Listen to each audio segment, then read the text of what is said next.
can cut me off at No, any no, time. no. okay. Actually, I wanted to ask you next about like like you're kind of saying like a mahogany should sound like a mahogany, and Ohana does this cedar. So like, you can give like a short kind of like general what a mahogany sounds like, or what a spruce sounds like to you anyway, your opinion Yeah. of what a cedar should sound like, these things, and then maybe people can take that advice too and kind of say like, oh, I think I kind of would like to buy a ukulele with that type of sound. So I guess just mahogany. Kind of narrow it down to what like, wood. you can do like mahogany. If you could do mahogany, cedar, spruce, and koa, like if you can. Okay. Take a sip of water. Take a sip of monster. These are the best cans ever. And Yeah. so honestly, I get maybe one a year until I ruin my can. But then everybody thinks I chug Monster all the time. Yeah, but that you would have to chug a monster first before you get the. You I just do pour it it on out. the bottle. way back from Uke festivals. I bought this on the way back from T-Bug when I was driving exhausted back from the airport.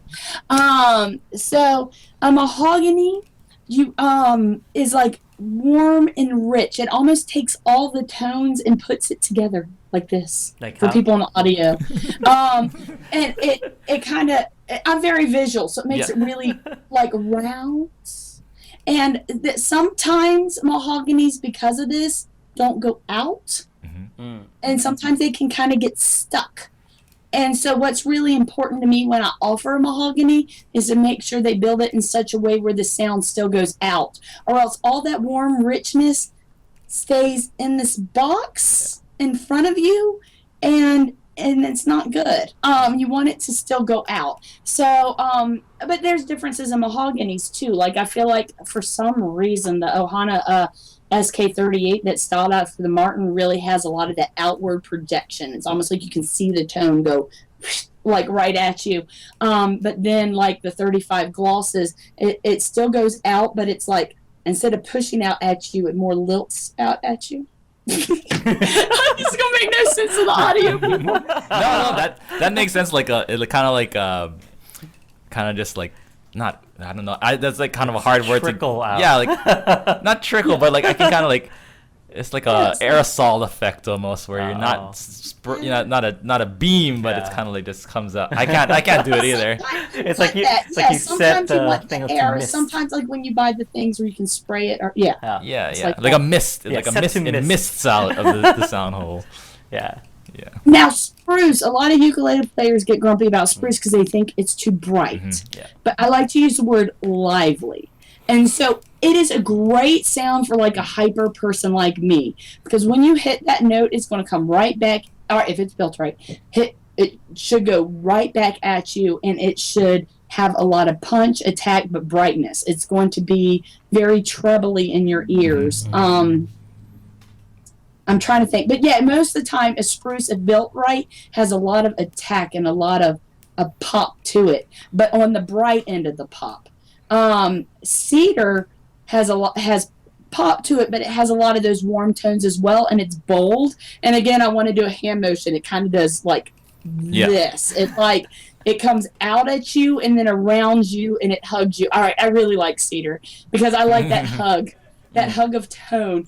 But what it is it's going to be louder, but as on the spectrum, as spruce is bright, cedar is deep. Yeah. And mahogany's more on the deeper side of the middle.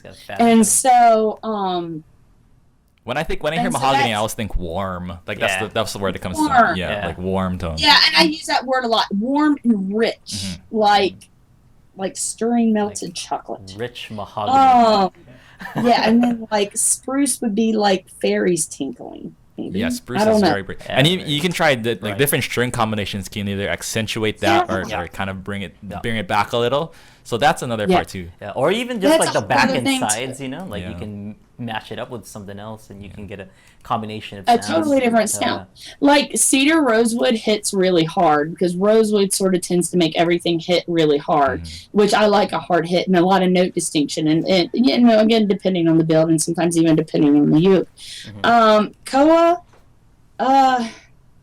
that's your Hawaiian tonewood, and you want it to be bold, and you want it to have that pop, like and really come out at you.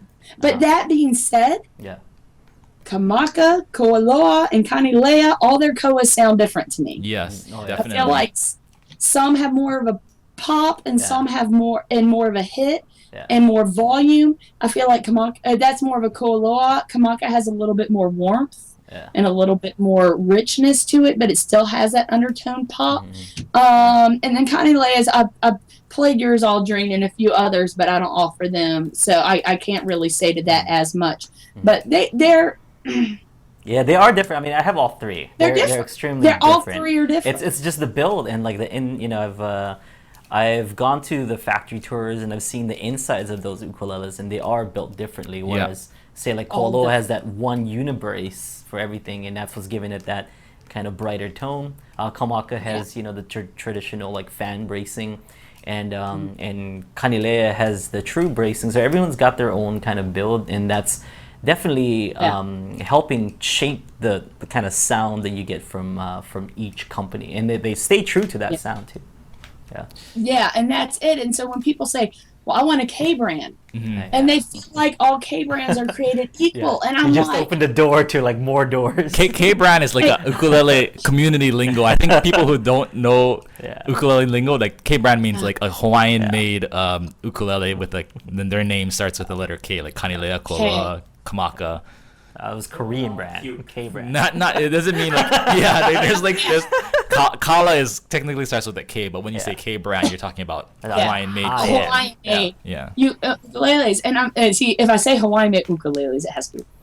But and so people ask me like, what should I get, a koaloa or a kamaka, and I'm like, and then the hard part is when they say, well, what would you want, and I'm like, you have to understand though, I like a really specific sound, so it's like my Gary Gill is really, I like a bold, loud, in your face, ukulele. Not everybody likes that. So yeah, it just kind of, and it depends on how you play. If you're more of a finger picker, if you're more of a strummer, or if you want something to accompany your voice, it all really changes what you might want.